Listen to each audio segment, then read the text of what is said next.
Military people of Reddit, Area 51 guards, how do you feel about the September 20th raid?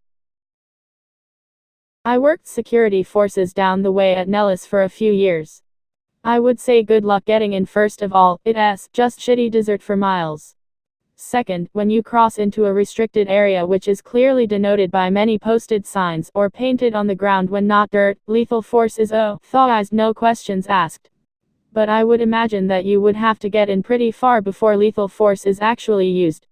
I think people might actually show up, but no one will actually do anything, and it will be guards at the border of the restricted area talking to neckbeards all night long.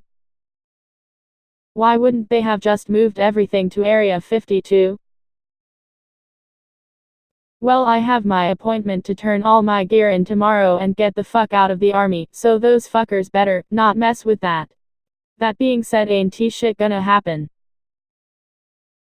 Bring lots of water.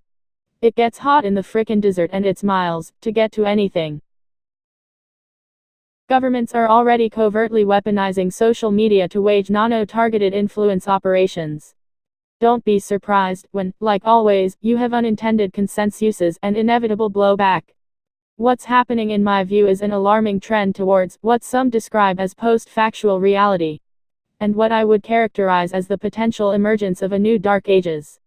It's one thing when the masses are intentionally kept in the dark, the leadership class sells a bill of goods, but in the modern history of Western democracy, that leadership class has always known better. They've always known and the truth, even while blatantly peddling lies. What we have now, the frightening emergence of blind leading the blind. It doesn't lead anywhere good, probably off a cliff's edge. First Lieutenant here, considering that I'm stationed abroad currently, I'm quite indifferent to the whole matter. All I'm going to say is go at your own risk.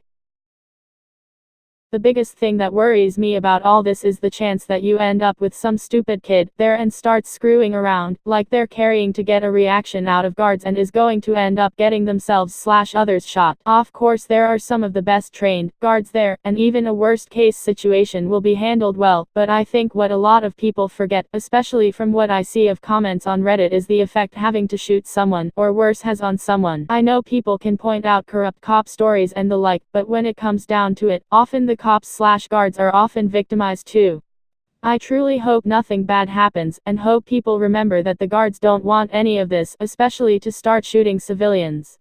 No one truly expects to have to/ wants to do that, even if it might be a possibility, because of their job.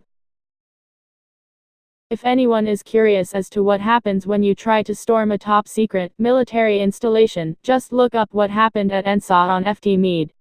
I worked there, and some dummies who took a wrong turn blew through the gate in AM Suv. They're all dead now.